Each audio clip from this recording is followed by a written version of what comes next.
Bismillahirrahmanirrahim. Assalamualaikum warahmatullahi wabarakatuh.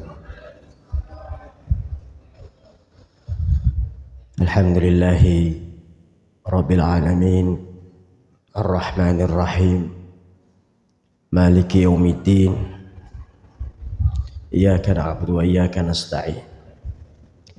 Nahmaduhu subhanahu wa ta'ala ala taufiqihi wa mannihi wa judihi. Sallallahu wasallam ala nabiyyina Muhammad wa ala alihi wa ashabihi wa man tabi'ahum bi ihsanin ila yaumiddin. Qala Allah jalla jalaluhu ya ayyuhalladzina amanu taqullaha haqqa tuqatih wa la tamutunna illa wa antum muslimun.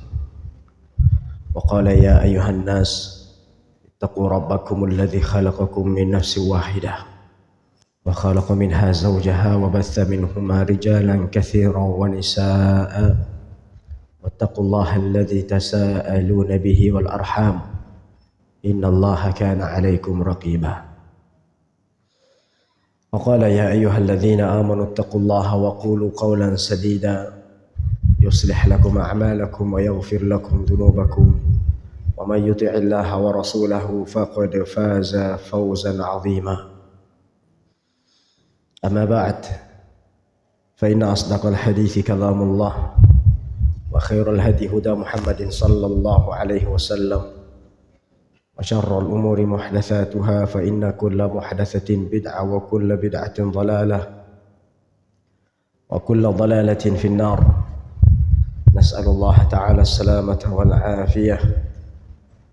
اللهم أجرنا من النار، اللهم أجرنا من النار، اللهم أجرنا من النار. Para hadirin dan hadirat kaum muslimin dan kaum muslimat yang semoga senantiasa dirahmati dan diberkahi oleh Allah Subhanahu wa taala. Kembali kita mengucapkan alhamdulillah. Pada saat ini Allah masih mengizinkan kita untuk bersama-sama berada di masjid, salah satu rumah Allah Subhanahu wa taala, tidak lain dengan tujuan untuk bersama-sama belajar, mengkaji, memahami, mentadabburi ayat-ayat Allah Subhanahu wa taala, dengan harapan semoga duduknya kita di sebuah majelis ilmu seperti ini menambah kekuatan iman kita, keteguhan tauhid kita, ketetapan hati kita, dan menambah ilmu serta khazanah ilmiah kita terhadap Allah Subhanahu wa taala dan Rasulnya. Dan tentunya kita harapkan keberkahan dan pahala yang besar di sisi Allah Subhanahu wa taala kelak bisa menjadi pemberat timbangan kebaikan kita di yaumil mahsyar. Salawat dan salam tidak lupa kita kirimkan kepada Nabi Muhammad sallallahu alaihi wasallam. Allahumma salli ala Muhammad wa ala ali Muhammad kama sallaita ala Ibrahim wa ala ali Ibrahim innaka Hamidum Majid. Allahumma barik ala Muhammad wa ala ali Muhammad kama barakta ala Ibrahim wa ala ali Ibrahim innaka Hamidum Majid.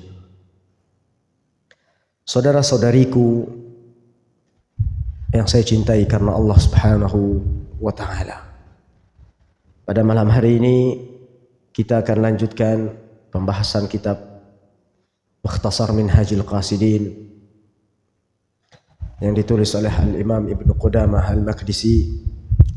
Dan alhamdulillah malam hari ini kita akan memasuki satu bab baru, yaitu bab syukur.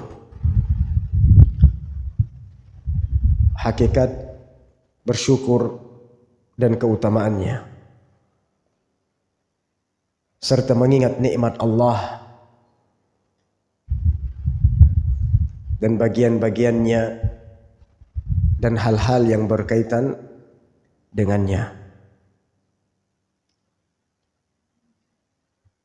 Pembahasan tentang syukur itu tidak akan mungkin terpisah dengan bab sabar. Bab sabar dan bab syukur ini senantiasa bergandengan. Senantiasa bergandengan. Sebagaimana Al-Imam Ibnul Qayyim rahimahullah pernah mengatakan bahwasanya di dalam kitab Madarij As-Salikin, iman itu menjadi dua bagian. Iman dibagi menjadi dua bagian. Setengahnya sabar, setengahnya lagi syukur. Maka iman seseorang akan menjadi sempurna jika sabar bergandengan dengan syukur, atau kesyukuran bergandengan dengan kesabaran.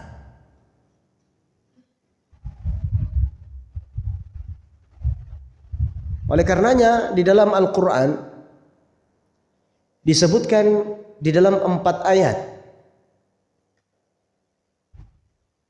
di mana Allah Subhanahu wa taala berfirman, "Inna fi dzalika laayatin likulli sabbarin syakur." Sesungguhnya pada yang demikian itu merupakan tanda-tanda kebesaran Allah. Ini disebutkan 4 kali dengan redaksi yang sama. Di dalam 4 ayat, apa kata Allah? Inna fi dzalika laayatin likulli sabbarin syakur. Sesungguhnya hal demikian terdapat tanda-tanda kebesaran Allah bagi sabar. Sabar itu artinya banyak bersabar. Syakur, banyak bersyukur. Maka dua prinsip ini tidak bisa dipisahkan. Sehingga sempurnalah iman seseorang jika kesabaran dibarengi dengan kesyukuran.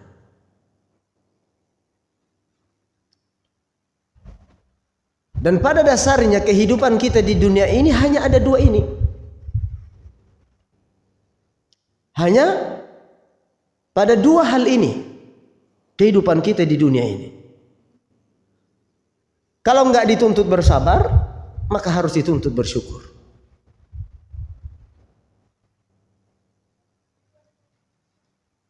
Sebagaimana di dunia ini tidak selamanya adalah kenikmatan,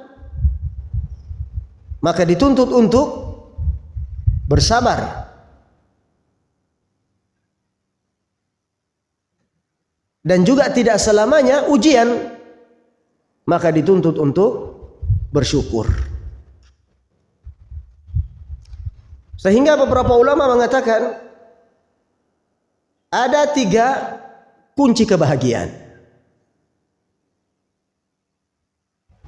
Ada 3 kunci kebahagiaan.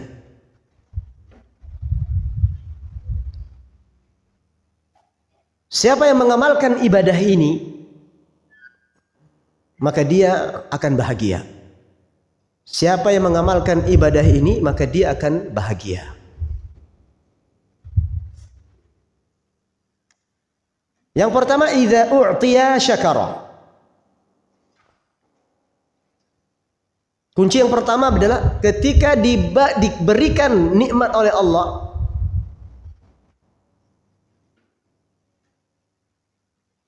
maka dia bersyukur. Kunci yang kedua, wa idza butuliya sabar. Dan apabila dia diuji oleh Allah, maka dia bersabar.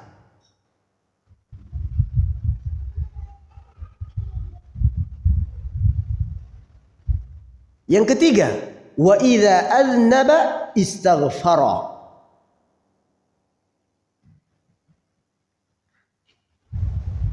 Dan apabila dia berbuat dosa,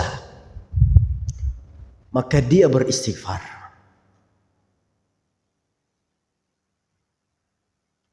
Siapa yang ada pada diri seorang tiga hal ini, maka insya Allah hidupnya akan bahagia.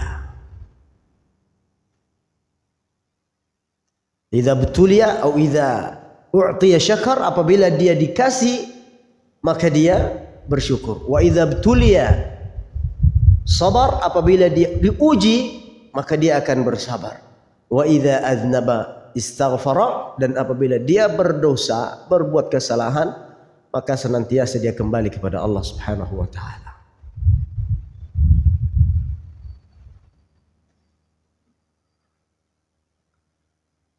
Maka orang yang tidak bisa bersabar, orang yang tidak pandai bersyukur, maka hendaknya dia banyak beristighfar kepada Allah Subhanahu wa taala. Jadi seseorang yang tidak bisa bersabar dan tidak pandai bersyukur atas nikmat Allah, maka hendaknya dia banyak beristighfar kepada Allah Subhanahu wa taala.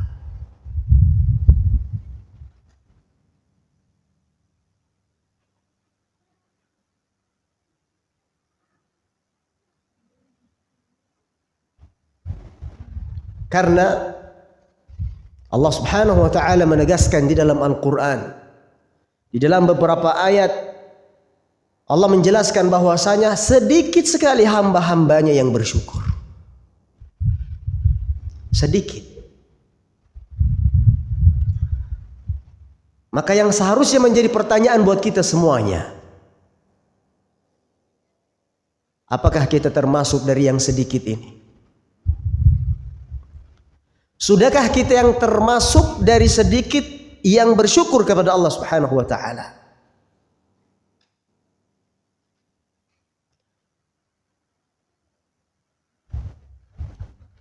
Sebagaimana Allah firmankan di dalam Al-Qur'anul Karim, dalam surat Saba ayat 13, apa kata Allah Subhanahu wa taala?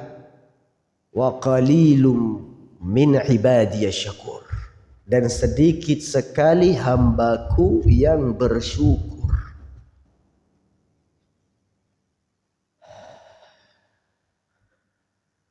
Maka tentunya di antara muhasabah diri, introspeksi diri kita, sudahkah kita bersyukur hari ini?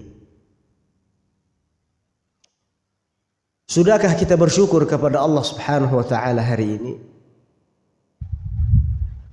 Di mana begitu banyak nikmat Allah yang luput dari ingatan kita untuk kita syukuri. Coba masing-masing berpikir, nikmat apa yang hari ini saya dapatkan dan kemudian lupa saya syukuri. Lupa saya ingat bahwasanya ini adalah nikmat, tapi belum sempat saya syukuri.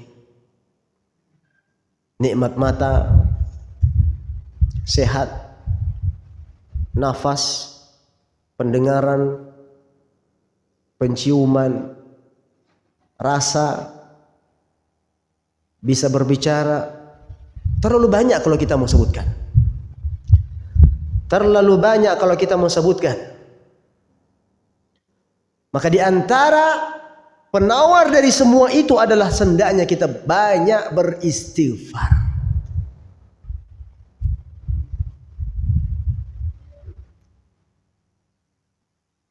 Jangan sampai kita termaktub di dalam ayat Allah Subhanahu wa taala yang mengatakan, dan sedikit sekali hambaku yang bersyukur.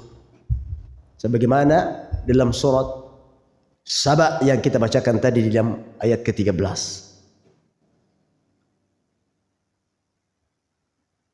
Kemudian di dalam surat Sajadah Allah juga sebutkan, wa ja'ala lakumus sam'a wal absara wal afidah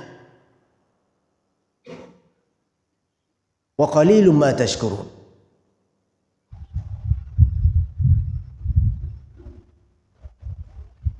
Dan Allah Subhanahu wa taala jadikan pendengaran, penglihatan, wal afidah, hati, dan ternyata sedikit sekali di antara kalian yang mensyukurinya. Allah berfirman juga dalam ayat yang lain, i'malu ala Daud syukra wa qalilun min ibadiyasy syakur. Dan bersyukurlah wahai keluarga Daud. Itu Nabi Sulaiman alaihissalam. Dan sedikit sekali dari hambaku yang bersyukur. Di dalam surat Al-Mulk ayat ke-23, Qul huwallazi ansha'akum wa ja'ala lakumus sam'a wal absara wal af'ida. Apa lanjutannya? Qalilan ma tashkurun. Qalilan ma tashkurun, kata Allah Subhanahu wa ta'ala.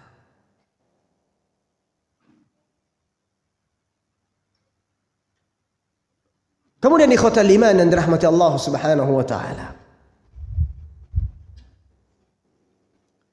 khilaf di antara ulama, mana yang lebih afdal? Orang yang bersyukur diberi kenikmatan oleh Allah Subhanahu wa ta'ala kemudian dia bersyukur, atau orang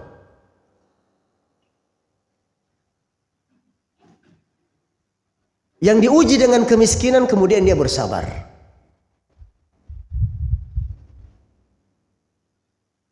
Kalau disuruh pilih, kira-kira antum pilih mana? Hah? Pertama ya? Pertama, yakin. Padahal Rasulullah mengatakan dan penduduk surga itu paling banyak orang miskin.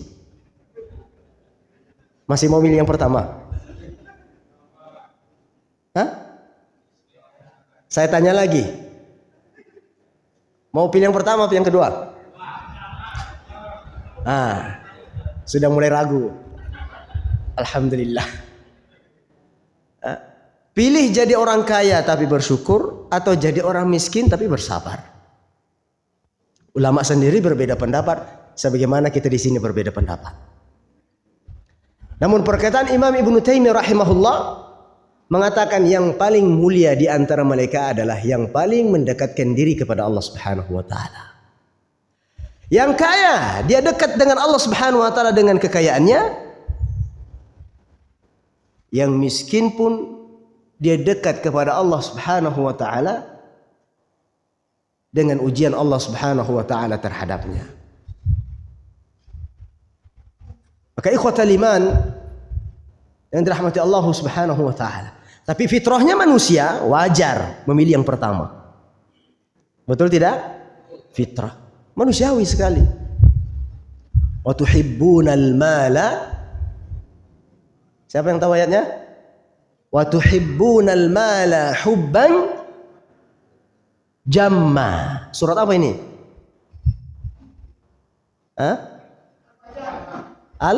Al-Fajr. Apa kata Allah Subhanahu wa ta'ala? Wa tuhibbunal mala hubban jamma. Dan kalian itu betul-betul mencintai harta. Zuyyina lin-nasi hubbus syahawat. Manusia itu akan dihiasi dengan cinta nafsu terhadap apa? Minan nisa, wanita, wal banin dan anak, wal qanatiril muqantarati wal khailil musawwati minal an'am wal harth. Di dalam diri manusia Allah ciptakan cinta terhadap materi.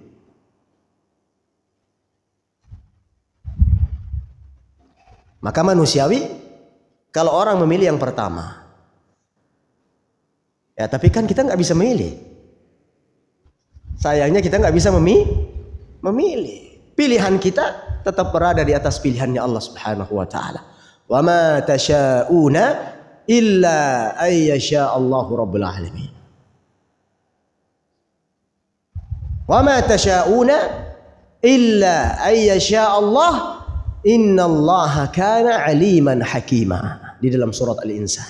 Dan apa yang kalian kehendaki semuanya berada di atas kehendaknya Allah Subhanahu wa taala.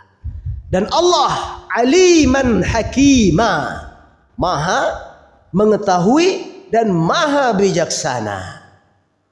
Artinya terkadang kita menginginkan ini tapi ternyata Allah enggak menghendakinya. Karena mungkin di balik itu ada hikmah di atas pengetahuan Allah Subhanahu wa taala terhadap kita. Maka ikhwatal iman rahmati Allah subhanahu wa ta'ala,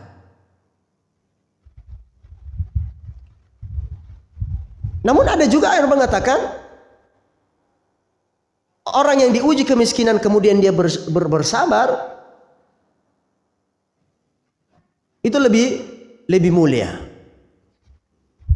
Karena terkadang orang yang diuji kemiskinan itu lebih gampang bersabar daripada orang yang diuji kemewahan materi. Terkadang orang lupa untuk bersyukur. Ya. Banyakkan orang lupa kalau sudah dapat semuanya, itu kadang orang lupa sudah. Ya, kalau misalnya dalam keadaan terpuruk, terkadang kita mengatakan nanti saya akan bersyukur. Nanti saya akan berinfak. Nanti saya akan memberi. Tapi ternyata setelah Allah beri, apa yang terjadi? Lupa. Lupa. Makanya berat cobaan kenikmatan itu lebih besar kata para ulama daripada ujian kemiskinan. Beratnya mendapatkan kenikmatan itu lebih berat cobaannya terkadang daripada diuji oleh Allah Subhanahu wa taala terhadap kemiskinan. Maka ikhwatal iman yang dirahmati Allah Subhanahu wa taala, di dalam Al-Qur'an surat Ibrahim ayat 7 Allah Subhanahu wa taala mengatakan la in syakartum la azidannakum wa la in kafartum inna 'adzabi lasyadid. Apabila kalian bersyukur maka Allah akan tambahkan nikmatnya, dan apabila kalian kufur maka Allah Subhanahu wa taala memiliki azab yang sangat pedih. Maka wajib untuk kita senantiasa bersabar. Bersabarlah sebentar saja. Sejenak saja. Tidak selamanya kok. Sebagaimana dunia ini sementara, sebentar dunia ini. Kita akan pergi selamanya. Tidak bakal tinggal di sini di dunia. Makanya sabar itu cuma sebentar. Meskipun berat, tapi ingat selalu ganjaran Allah Subhanahu wa taala bagi orang-orang yang bersabar. Innama yuwaffas sabiruna ajrahum bighairi hisab. Allah akan memberi ganjaran orang-orang yang bersabar tanpa batasan. Dan di antara ganjaran tersebut adalah surganya Allah Subhanahu wa taala. Capek hidup di dunia ini. Tidak ada enaknya hidup di dunia ini, Pak. Tidak ada enaknya. Jangan kira orang yang diberi kekayaan itu nikmat hidupnya, belum tentu. Dan jangan pula menganggap orang yang miskin itu sempit hidupnya, belum tentu. Bisa jadi sebaliknya. Bisa jadi sebaliknya. Maka kebahagiaan itu kuncinya ada 3. Sabar terhadap ujian, bersyukur atas nikmat, dan beristighfar ketika berbuat kesalahan di hadapan Allah Subhanahu wa taala.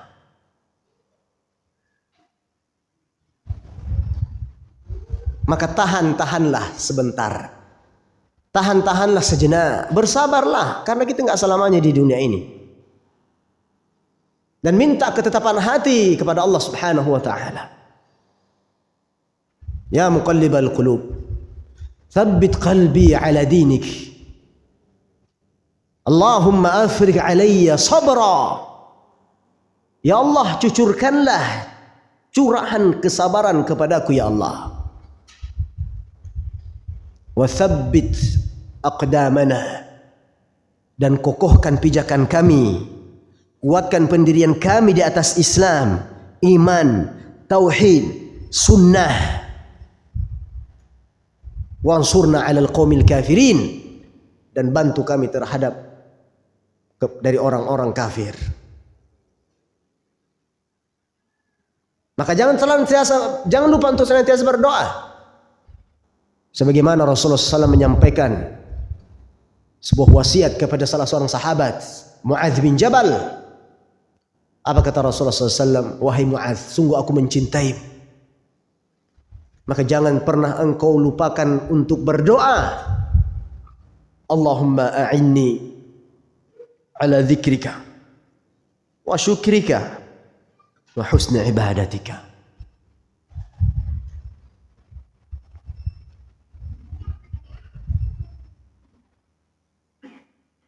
Kalau ada orang yang mengeluh di dunia ini, itu manusiawi, wajar sekali. Karena dunia memang tempatnya mengeluh. Karena dunia memang tempatnya berkeluh kesah. Tidak ada kenyamanan di dunia ini, Pak.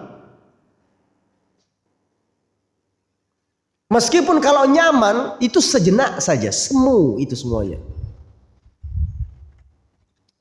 Bagaimana tidak? Ya.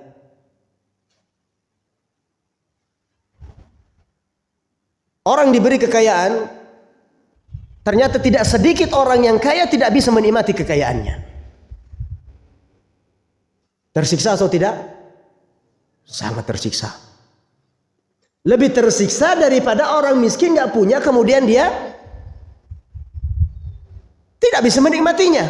Karena memang dia tidak punya. Tapi kalau orang kaya, dia punya, tapi sementara dia nggak mampu. Padahal dia punya segalanya.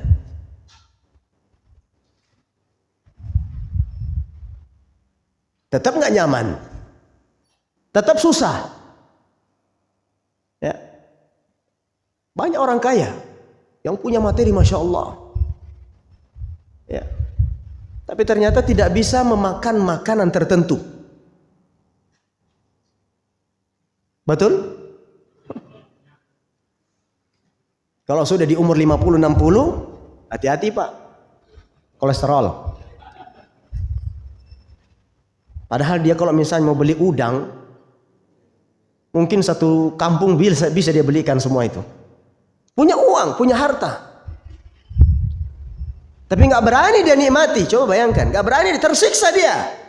Bagaimana nggak tersiksanya? Dia sedang selera-seleranya, ngiler dia pasti kalau melihat udang goreng itu. Tapi ternyata nggak bisa dia cicipi. Tersisa apa enggak? Lah, kan dia kaya. Dia punya. Itu dunia. Itulah dunia. Tempatnya capek. Tempatnya mengeluh. Maka benarlah kata Imam Ahmad bin Hanbal rahimahullah. Wahai Imam, mata rahah. Wahai Imam, kapan sebenarnya istirahat itu wahai Imam? Inda awwali wad'il qadami fil jannah. Kata beliau, saat pertama kali kita menginjakkan kaki di surga. Itulah istirahat. Itulah kenyamanan. Itulah ketenangan. Maka jangan korbankan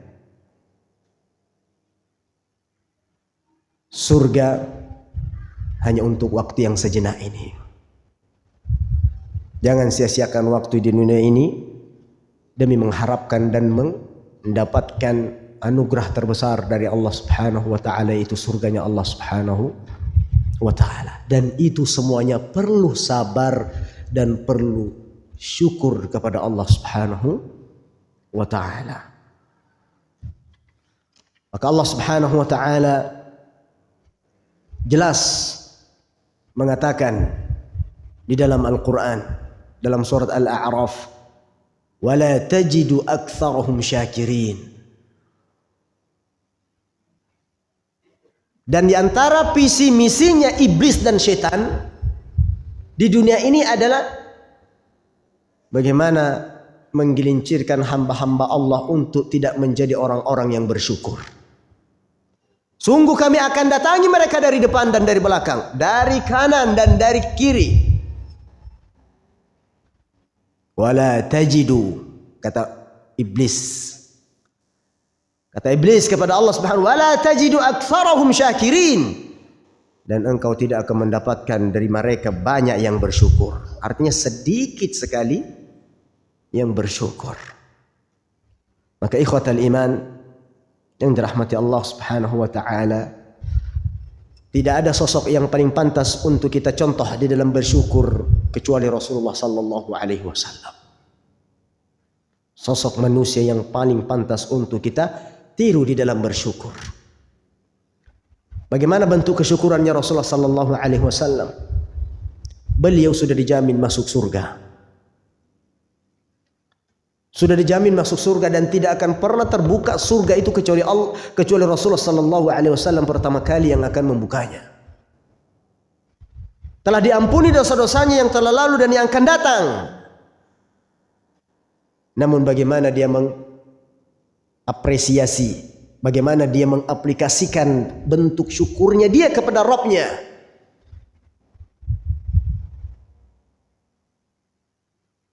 Justru beliau habiskan waktunya dan umurnya untuk beribadah kepada Allah Subhanahu wa taala. Sebagaimana diriwayatkan dari Nabi sallallahu alaihi wasallam bahwasanya Rasulullah SAW ketika salat malam itu sampai bengkak kakinya. Maka ketika itu Aisyah radhiyallahu taala anha bertanya kepada baginda Rasulullah sallallahu alaihi wasallam, "Atasna'u hadza ya Rasulullah? Mengapa engkau lakukan ini? Wa qad ghafara lak." Padahal Allah telah mengampuni dosa-dosamu. Ma taqaddama min dzambika wa ma ta'akhkhar. Dosa-dosa yang lalu dan yang akan datang. Maka apa jawaban Rasulullah sallallahu alaihi wasallam? Afala akunu 'abdan syakura.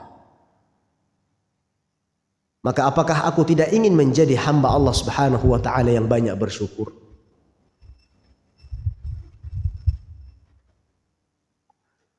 Maka ikhwatal iman yang dirahmati Allah Subhanahu wa taala, syukur memiliki 3 rukun. Sebagaimana sabar juga memiliki 3 rukun. Nah, sabar sudah kita kaji di pertemuan sebelumnya. Apa rukun sabar? Siapa yang ingat? Saya akan kasih hadiah, siapa yang ingat? 3 rukun sabar.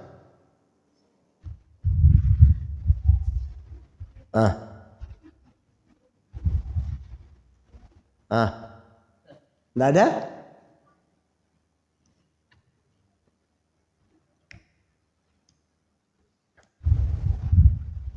Nggak lanjut kita kalau nggak ada yang jawab ini. Rukun sabar.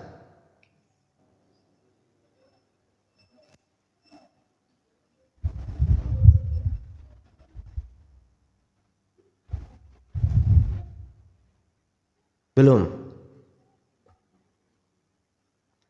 Taim, nanti akan ketemu. Kita akan bahas dulu. Rukun syukur ada 3.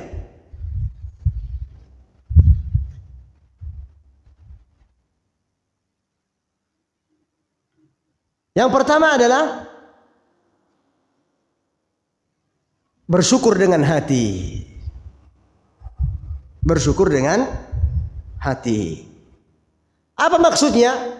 Artinya adalah ketika kita mendapatkan nikmat dari Allah Subhanahu wa taala, kita harus meyakini bahwasanya semuanya itu datangnya dari Allah. Harus kita yakini semua bentuk kenikmatan semata-mata datangnya dari Allah. Maka dengan itu kita bersyukur dengan hati. Yang kedua dengan lisan. Ketika kita dapatkan kenikmatan, maka kita pun apresiasikan dengan apa? Lisan, dengan ucapan. Dengan mengucapkan apa? Alhamdulillah. Dengan mengucapkan alhamdulillah.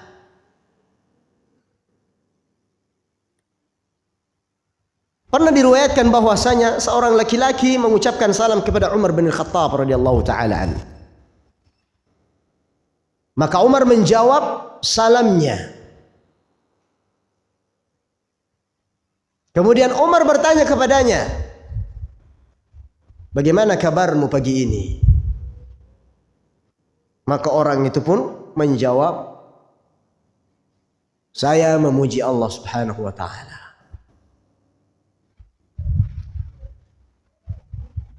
Maka Umar pun berkata, "Inilah yang ingin aku dengar."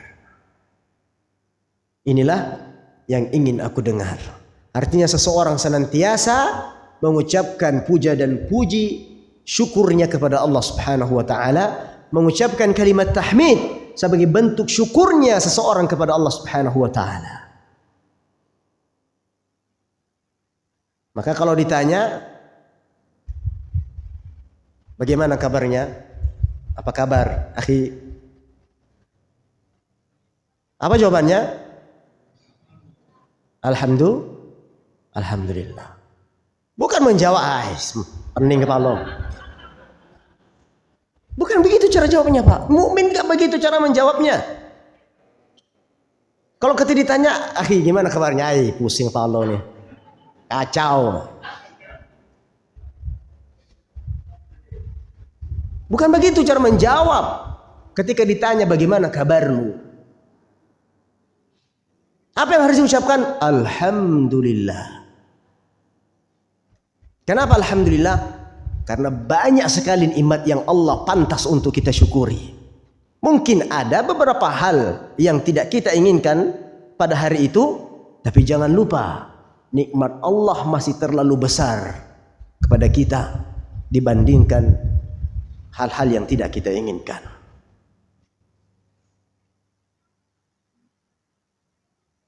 Ketika ditanya ucapkan alhamdulillah. Bagaimana kabarnya akhi? Alhamdulillah. Dahulukan syukur kita kepada Allah Subhanahu wa taala. Meskipun ada terkadang ketika menjawab ketika ditanya apa kabarnya akhi? Baik. Lupa menyandarkan dulu kepada Allah Subhanahu wa taala. Seharusnya kan mendahulukan kalimat alhamdulillah. Baik akhi. Alhamdulillah baik. Alhamdulillah sehat. Kalau ada yang tidak disenangi, tetap mengucapkan kalimat alhamdulillah ala kulli hal. Coba bentuk syukur kita kepada Allah Subhanahu wa taala.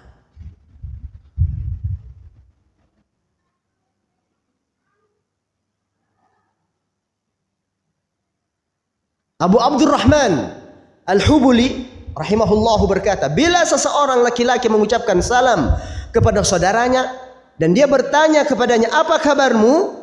Lalu saudaranya menjawab, aku memuji Allah Subhanahu wa taala kepadamu. Maka malaikat yang di kanannya berkata kepada malaikat yang di kirinya, bagaimana kamu menulisnya?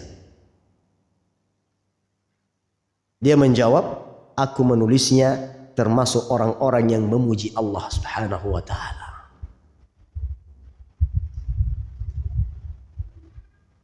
Maka ketika Abu Abdurrahman Al-Hubuli bila ditanya, apa kabarmu? Maka beliau pun menjawab, aku memuji Allah kepadamu dan kepada seluruh makhluknya. Maka ikhwatal iman yang dirahmati Allah Subhanahu wa taala, rukun syukur yang kedua adalah bil lisan, dengan lidah. Maka banyak-banyak bertahmid, banyak-banyak mengucapkan alhamdulillah. Nah, yang ketiga rukunnya adalah bil jawarih, dengan anggota badan. Bersyukur dengan anggota badan. Apa maksudnya? Menggunakan nikmat-nikmat Allah di dalam ketaatan kepada Allah Subhanahu wa taala. Tidak menggunakannya untuk bermaksiat kepada Allah Subhanahu wa taala. Sebagaimana ketika sabar, kita dituntut untuk bersabar dengan hati, bersabar dengan lisan, dan bersabar dengan anggota tubuh. Ini rukunnya.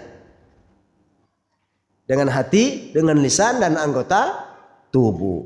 Sabar dengan hati seperti apa? Kita menerima segala macam ketentuan Allah Subhanahu wa taala. Apapun yang Allah takdirkan kepada kita, qadarullah wa ma syaa fa'ala. Allah telah mentakdirkan begini, dan apa yang Allah kehendaki itulah yang terjadi. Bersabar dengan lisan dengan mengucapkan kalimat-kalimat istirja.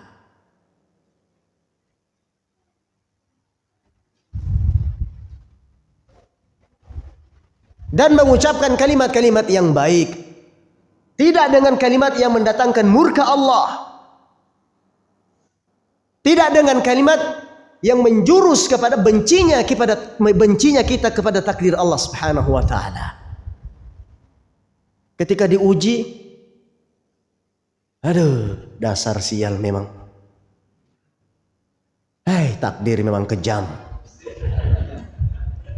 Subhanallah. Ini kalimat-kalimat kufur ini. Tidak boleh seperti ini. Sabar. Yang ketiga, rukunnya adalah dengan anggota tubuh. Ketika kita diuji, maka kita harus sabar, tahan mata, mulut, tangan untuk tidak melakukan hal-hal yang tidak diridhoi oleh Allah. Seperti apa? Memukul pipi, menjambak rambut, nyobek-nyobek, ini nggak boleh semuanya. Sebagaimana syukur juga demikian. Orang yang bersyukur dengan badannya senantiasa diarahkan untuk dalam ketaatan kepada Allah. Apa yang diperintahkan dikerjakan, apa yang dilarang oleh Allah Subhanahu wa taala dia jauhi. Saudara Isya, Pak? Masuk Isya ya? Kemungkinan ya malam hari ini kajian kita sampai salat Isya ini saja.